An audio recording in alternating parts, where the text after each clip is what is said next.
one of the most vibrant centers in America. And she's going to talk about what's it's like on the front line. So we're just really excited about discussing this issue with clearly experts. So no further ado. What's ado? That's what they say in Kentucky when you get married. Ado. Anyway, apart from very little bit of humor, I'm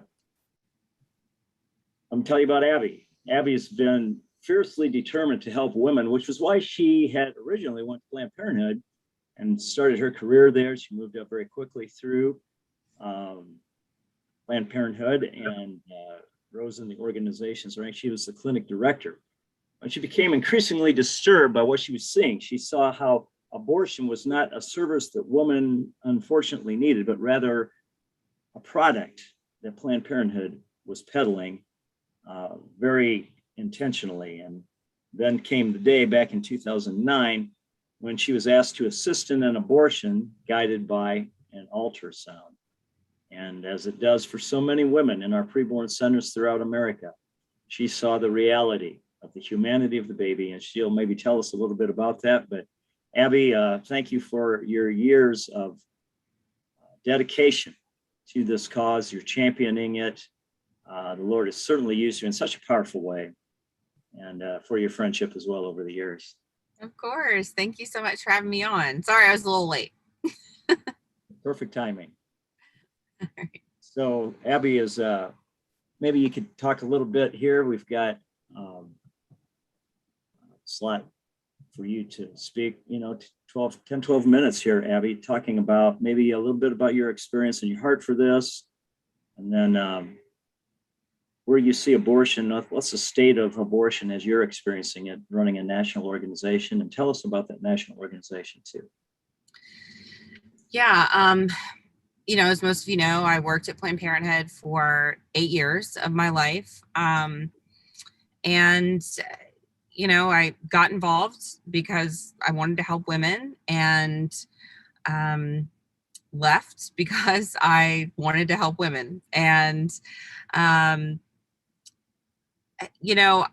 think that times have really changed, and I can say that even in the past 12 years, it's been 20 years since I started Planned Parenthood, which is crazy to me.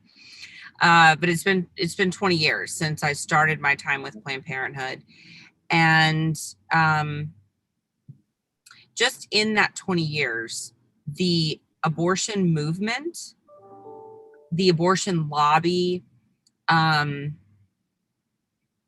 it's changed so much. When I worked at Planned Parenthood just 12 years ago, we were still living in a time where, there were still people, and I would say the overwhelming majority of people who said they were pro-choice were of the mindset that abortion should be rare. People were not, they were not as brazen about their support of abortion. And even the industry itself, they were still very much pushing forward this idea of preventing abortions. We aren't living in that time anymore. We are living in a time where people are proudly pro-abortion. In fact, Whole Women's Health just 2 days ago, Whole Women's Health, if you don't know, they are an abortion chain primarily here in Texas. And they put out a graphic on their social media that said, be pro-abortion. Don't be pro-choice, be pro-abortion. Because if you say you're pro-choice, you're not being proud of abortion services. And you're essentially, you're promoting abortion stigma. If there's nothing wrong with abortion, then be pro-abortion. right? They're much more brazen about their support of abortion now than we were even 12 years ago. They're wearing shirts that say, you know, I had an abortion. I saw a picture of a woman the other day who was wearing a shirt that said, you know, I've had 21 abortions. And people say, oh, there's no way that's true. Well, absolutely. There's a way that's true. There are women, you know, every day that use abortion as their form of birth control. It was nothing for us to have clients that came into our facility that had had 16, 17, 18 abortions. So, you know, is it possible for a woman to have 21 abortions? Yeah, it's possible. But certainly we didn't walk around in t-shirts that said it, right? But they do now. Women are proud of the fact that they have killed their children. And really now it's not about keeping abortion rare at all. It's about celebrating your abortion, and it's about access to abortion.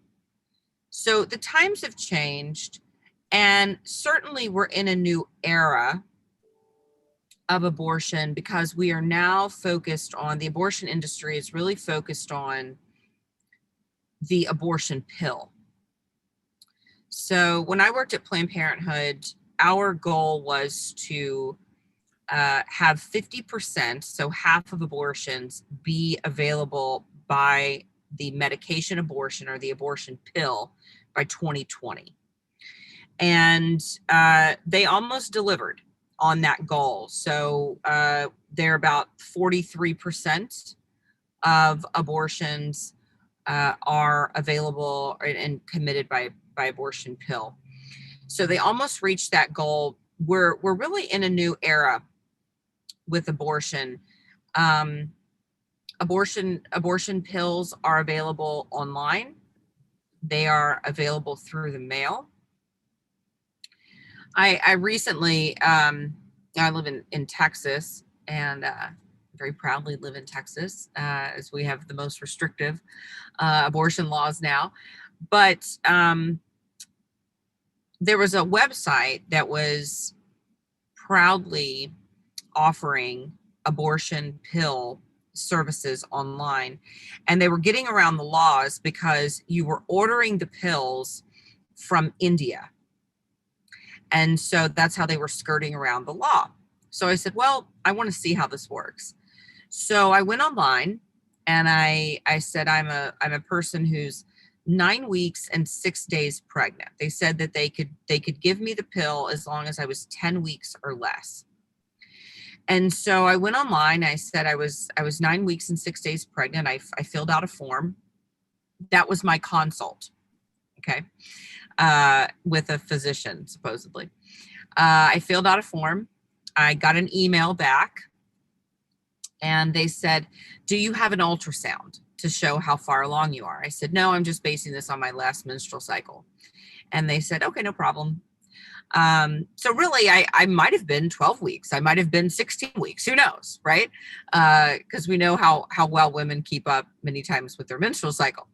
So, especially young women. So I said, you know, I'm 9 weeks, 6 days. They said, okay, great. I have nothing to prove that I'm 9 weeks and 6 days. Haven't had an ultrasound. They said, oh, no problem. They said, now how old are you? And I said, I'm 18. And I gave them a date of birth saying that I was 18. And they said, okay. They said, do you have an ID that you could send us? And I said, no, I actually don't have an ID. I said, I'm undocumented. I don't have an ID. And they said, okay, no problem.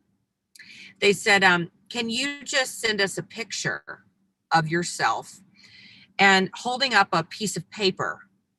And on that piece of paper, if you could just write your name and your date of birth and your consultation ID that we've given you.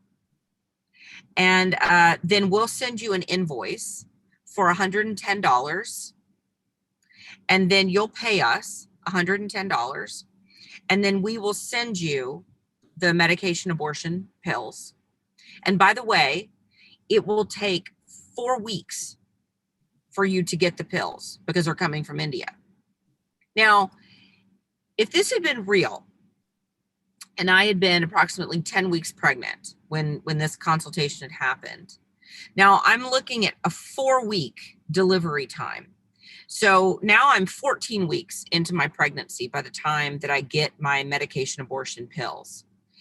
This is beyond FDA regulation. Okay. FDA regulation says you can only do medication abortion up till 12 weeks. Now I'm 14 weeks. I am delivering a fully formed baby into my toilet. Maybe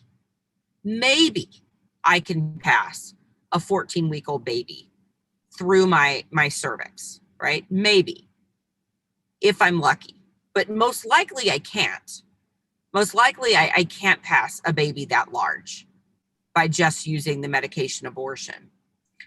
Most likely I'm probably going to hemorrhage. Most likely parts of that baby are going to be left in my womb. Most likely I'm going to have a severe complication. And if that happens, then maybe if I hemorrhage, maybe I'll get to an emergency room in time, but maybe I won't. Maybe this woman won't live close enough to an emergency room. Maybe she'll hemorrhage to death before she even gets to an emergency room. Maybe she'll have pieces of that baby left in her uterus and she'll get a septic infection and she'll die before she even knows what's going on. That's how the industry has changed. And that's how we know that we are dealing with demonic forces here. I don't mean to over spiritualize things, but that's how we know we're dealing with demonic forces, because they are so willing to kill a baby that they are willing to kill the mother. And that's where we are in the pro-abortion lobby today. And so for me, it has become of utmost importance to really rescue people out of this demonic industry. Yes, of course. I mean, I want to do the work of rescuing moms and their babies, of course, right? And we have so many places doing that. We have PreBorn doing that. We have so many resources and places doing that. But we had no one actually going in and fighting for these workers, for these abortion doctors who were on a sure path to eternity in hell if we don't pull them out. And so that really became my heart. And because I recognized just the gift that I had been given. I recognized the eternal salvation that I had been given. And so I wanted to offer that to other people that were in that industry. And so I started, and then there were none. And in 2012, we have now been able to rescue 600 abortion clinic workers, including 7 full-time abortion doctors, out of the industry. And we don't just consider it a success, if we get them out and get them another job. We consider it a success if we're able to get them out and get them into a life-saving relationship with Jesus Christ. And we've had 600 of those successes. And so we just consider it really a miracle to be able to walk alongside these men and women and to watch them have a change of heart, a salvation change in their life, and to watch them grow in their life with Christ. Fantastic. 600. Are you saying 600 came to Christ, Abby? Mm-hmm. Yeah. Congratulations. I think how many abortions that they would have participated in, how many were potentially stopped, particularly if they were doctors. So this is a tremendous ministry, and then there were none. What the enemy meant for evil, so clearly demonstrated in your life, God is used for good. And not only being a testimony to these and a rescue for these abortion workers, but also the testimony you've had across the United States. How the Lord has pulled the covers back on Planned Parenthood through your life. This is fantastic. Give the website if people want to see where to go to, and then they were done. Sure, they can go to abortionworker.com. And the other thing I didn't mention is that, a lot of times when these workers, when they leave the industry, they feel a real fire to sort of do justice, right, for the work that they've been a part of, and sort of right that wrong and correct that injustice. And so we have been able to connect them with officials, state officials, federal officials, and these workers, many of them have been able to then work with those officials, those lawmakers. They've been able to go back inside of their former clinics, and we've been able to close down 25 abortion facilities where these workers once worked. And so that's 25 facilities that are no longer participating in the killing of the unborn. So these workers have tremendous power. There are tremendous power in their stories. There is power in all of our stories, right? And so it's amazing what you said, what God can do, what was meant for evil. He can do something very beautiful with it. He can do something very powerful. You're a living example of that, and we appreciate the impact that you've had on the pregnancy movement throughout the last. I didn't realize it was that many years, Abby, that you've been doing this. So, congratulations on what you've done, on the success you've had. Thank you for joining us. People like Abby give a very clear picture of what pregnancy clinics are striving on an hour-by-hour basis, week in, month out, to try to counter through our services. Through pregnancy testing, ultrasounds that show those moms their baby. The ultrasound's so powerful, picture's worth more than 1,000 words, as it was the really actuating thing that sent Abby in the right direction from being in Planned Parenthood. This is something that's done every day. PreBorn works in the highest abortion cities of America with pregnancy clinics, pregnancy medical clinics that are offering free alternatives. Everything they do is for free. Counseling, help, referrals, friendship, medical advice, doctor's appointments, and many times following them all the way through to birth. And we do that in Los Angeles, New York, Florida, Texas, Washington, D.C., Illinois, and the Chicago area, where more than half the abortions in America occur. PreBorn partner clinics are there, offering loving, Christ-centered, compassionate help for these women and their partners many times that are the ones that are urging them to get the abortion, slowing them down in the decision process. I can talk about that all day and what's done, but I'm privileged to have join us Leanna Baumer. She is a hero there in one of the more difficult areas, Washington, D.C. area, and she's with the Assist Pregnancy Medical Clinic, actually it is. Maybe you could tell us a little bit about what's it like there in Washington, D.C., what you're experiencing these days at your clinic, Leanna. Yeah, well, thank you, Dan, for that kind introduction. It's great to be with so many other directors, and thank you, Abby, for sharing. As Dan mentioned, we're just outside of DC in Northern Virginia, but we do serve women from DC, Maryland, areas in Maryland, kind of south of DC, and then throughout Northern Virginia. So our center's been here for 31 years now. We have operated as a medical clinic for the last 8 years, and it's really in the last 8 years that we've seen the Lord really grow and expand the ministry in pretty significant ways. So we're in a very international community. We serve women from about 60 different countries each year. And our county here in Northern Virginia has the most countries represented per capita of any county in the United States. So we're seeing women and their families who are brand new to the community, brand new to our country, and we may be their first introduction to medical care as they're navigating the circumstances of an unexpected pregnancy. So we are serving about 550 men and women each year, and by God's grace, continuing to see that grow, and have been able to partner with PreBorn for the last 4 years, and wanted to share just a little bit about how that's even impacted our own center here.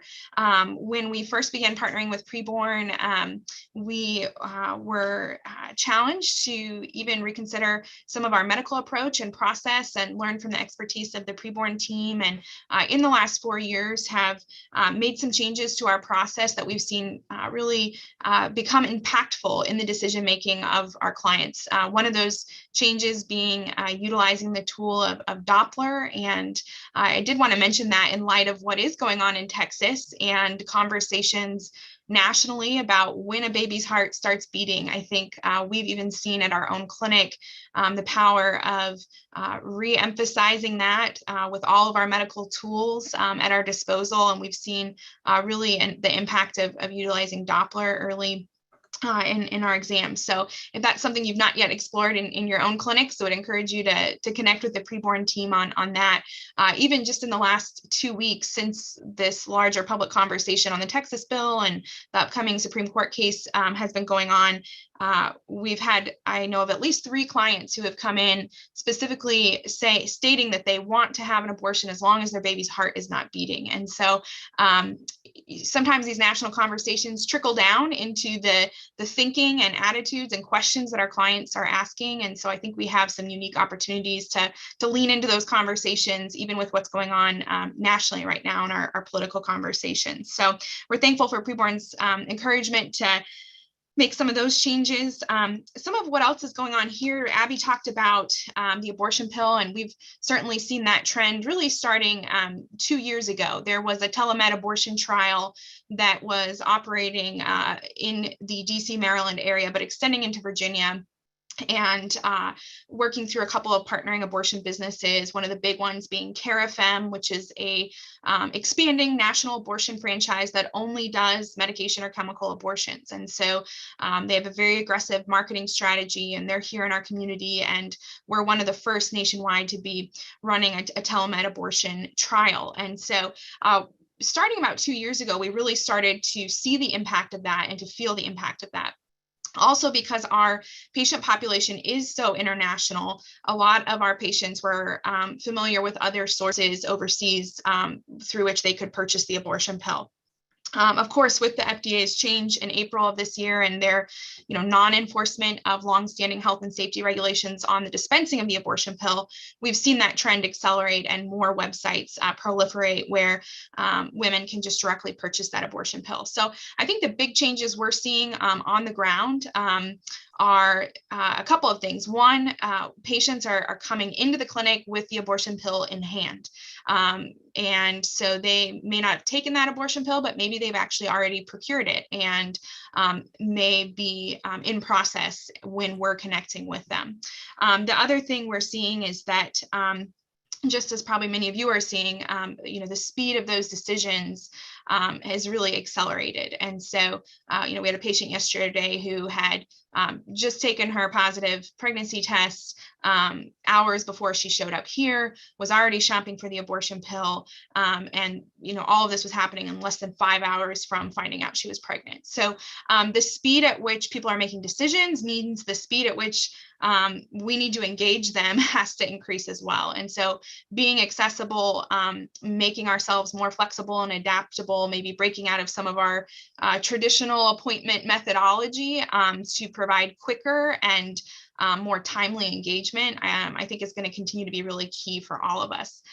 One of the things we're excited to be hopefully launching in the new year is also building out a whole different web presence focused specifically on the abortion pill. We were able to purchase a number of website domains here in the area, like dcabortionbill.com and a couple similar generic site names like that. And we're intending to build those out and market a specific telehealth engagement. So not talking at all about brick and mortar services or getting someone into the clinic, but marketing a telehealth consult with a medical professional specifically focused on the abortion pill. And so I think that's something we're really working to just continue to rethink, is how do we offer a comparable resource to women who are looking at completing all of their abortion care, so to speak, digitally or virtually. And so how do we compete in that space? We have to recognize that the offering of coming in person for brick and mortar services may not be as compelling to that person who wants to take care of everything quickly just through a couple of clicks on her phone. So we're trying to recognize that and engage her in that same way so that we can make the case for why she needs to come in for in-person care and have real medical care that will help her know what's going on in her body and empower her with some of that education that we know is so important for her. So those are a couple of the things that we're wrestling with, working through, just given the changes in our landscape here.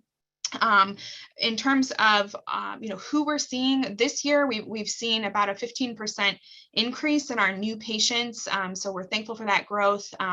About 70 to 75% of our patients coming in the door in an average month are coming in abortion minded. And so, that's a challenging demographic to engage. It means our changed minds rates may not be as dramatic as if we're just engaging those who are more undecided. It may mean that occasionally we have people walk out because they are don't want to take the time to maybe engage in the services we're offering, but we really feel like that's why we're here. It's to do intervention work, and if we won't engage that population, we know no one else will. And so we're working to engage that population well and to continue to grow and adapt and rethink some of our long-standing policies so we can more effectively care for those families.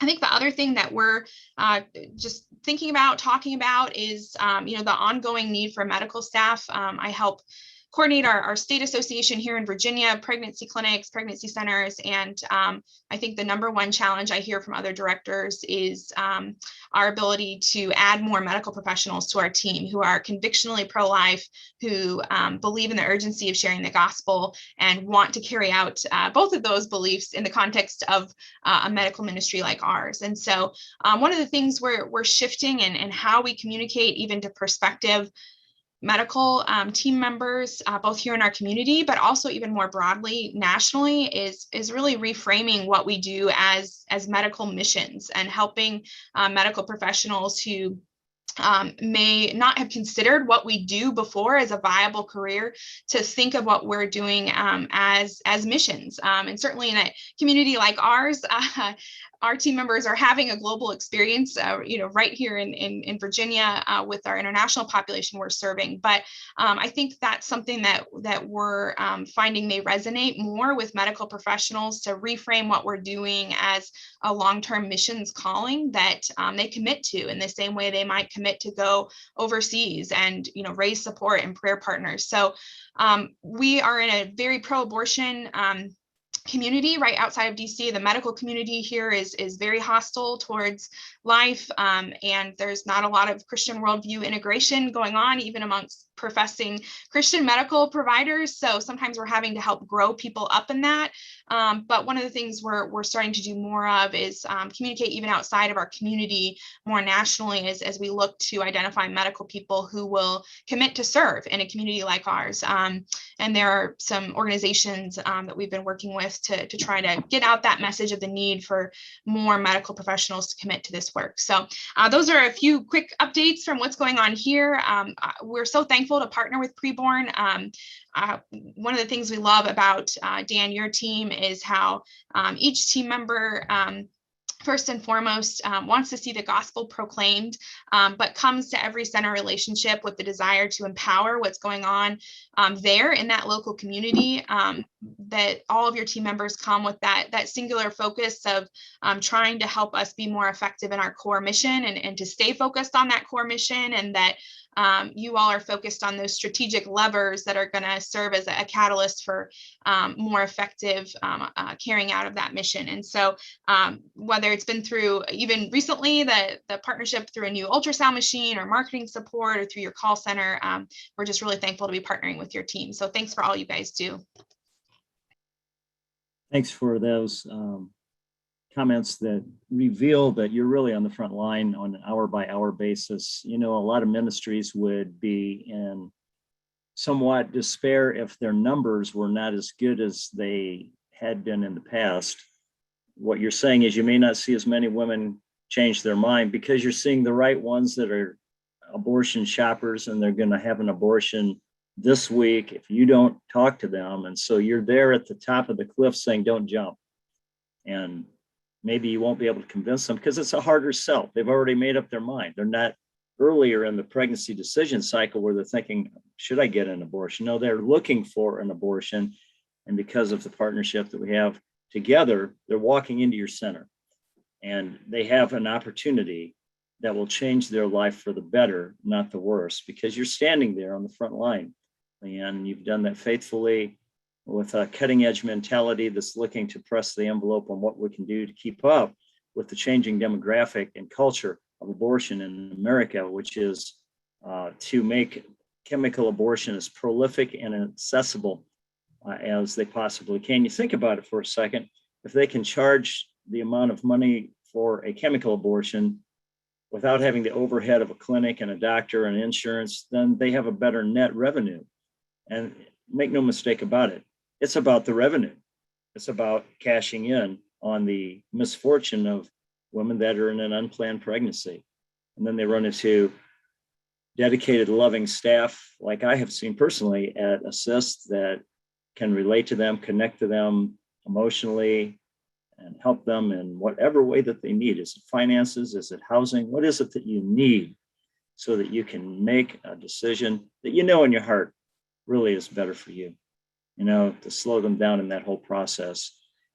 Friends, as you're listening today, you can hopefully sense that the whole battle is ramping up pretty quickly and changing rapidly.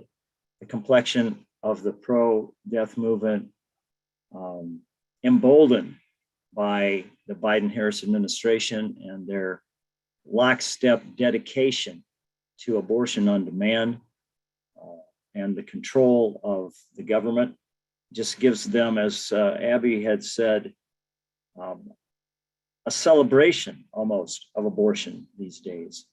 And I suppose that you probably see that more than most centers would, being in a highly politicized area that you're serving in there, Leanna. Yeah, definitely. We're Abby mentioned Whole Women's Health, and Whole Women's Health actually just recently moved into Virginia in the last 2 years and has bought out 2 abortion businesses, including one about 2 miles from us here in Northern Virginia. But many of you are probably familiar with groups like Expose Fake Clinics. That's headquartered just a few miles from us here in Virginia.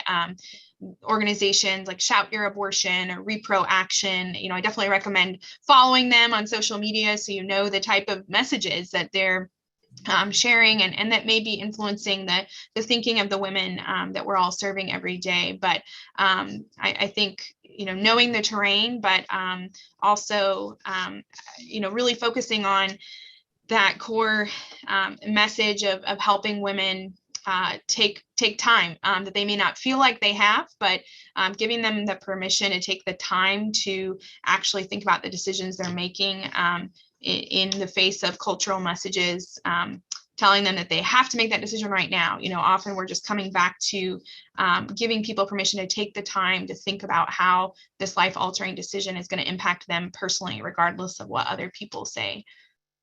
Yeah, eliminating that pressure that they're feeling and helping them really think through it. I had a couple of questions here. I'll throw one to you here, Leanna. They say, what is the morning after pill, and is it a type of abortion? Yeah, so we've been talking about the abortion pill, which is distinct from the morning after pill. The abortion pill, as Abby mentioned earlier, initially was actually approved by the FDA only through 7 weeks in pregnancy. Then during the Obama administration, that was extended through 10 weeks, despite some of the early clinical data showing pretty poor outcomes that further along in pregnancy you take that. So the abortion pill is distinct from the morning after pill. The morning after pill is typically categorized as an emergency contraceptive, and so can function a little bit differently. But the morning after pill can function as an abortifacient by preventing implantation of a new life, a newly fertilized egg at the very earliest days of that life. So it's typically only taken, within a day or two after unprotected sex. So that is different than the abortion pill, which is actually, even though we talk about it in the singular, is a 2-part medication protocol. So abortion pill always functions as an abortifacient by initially, blocking that progesterone, those nutrients that baby needs to continue developing, and then with a second medication inducing the early miscarriage or abortion of premature delivery of that baby. So different medications, different functions, but the morning pill after pill can function as an abortifacient by preventing implantation. Yeah, well, thanks for that question and your answer, Leanna. And we appreciate many of you that are listening today, joining us on this broadcast, who have been part of the solution through your $28 of supporting an ultrasound session for a young woman, whether it's in the Northern Virginia area or any of the other centers that PreBorn does. I encourage you to look at the chat. You can see Leanna's center's URL where you can make a contribution to the Assist Pregnancy Clinic. They are a 501c3 and receive absolutely no government help. And I don't even know if they take it if they're offered, but nonetheless, they're supported through the generosity of your contribution. Go to Abby's, and then there were none, abortionworker.com, and join the battle. Of course, preborn.com as a way you can be involved with the Ministry of PreBorn. So far this year, I'm happy to report that it's been a banner year for PreBorn. Through the partner clinics, such as Leanna's here, we've seen over 29,700 babies saved, mothers changed their minds. That's a small city. That's what you guys do when you're supporting the work of these clinics, supporting the work of PreBorn. And even more important than that, as Leanna mentioned, and as she's championing there in Northern Virginia, is giving them an opportunity to meet the Chief Executive Officer of PreBorn, which isn't me. It's the Lord Jesus Christ.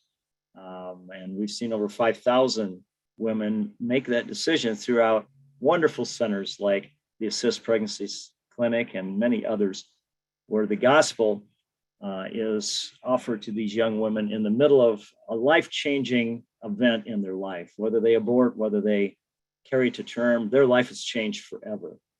And we want it to be changed for the best. Every baby that is conceived at that moment of conception is an eternal soul, a person that's going to live forever. And for us to lead that mother to Christ ramps up significantly the opportunity for that young baby when it grows up to receive Christ and have an eternity that will be a lot better alternative than if they don't. So you can see the importance of integrating the gospel with pro-life work, which is what Leanna is doing, and all the PreBorn centers champion this. We have just the best gospel outcomes of any clinics in America, and it's all because of friends like you that have joined us today. Very thankful for your part, your tax-deductible gift to any of these organizations. Together, we're better. Together, we can make a difference for these women and champion the cause that will, on our community level, make a difference for life. And so thank you, Leanna, for coming. Appreciate Abby being part of this. And of course, before we leave, the wonderful tech team and others that put this broadcast together at Team PreBorn there in Indianapolis. Thank you for joining us today. This recording will be made available to you. If you have an interest in that, let us know by contacting us on preborn.com. God bless you. Thank you for being part of today's broadcast.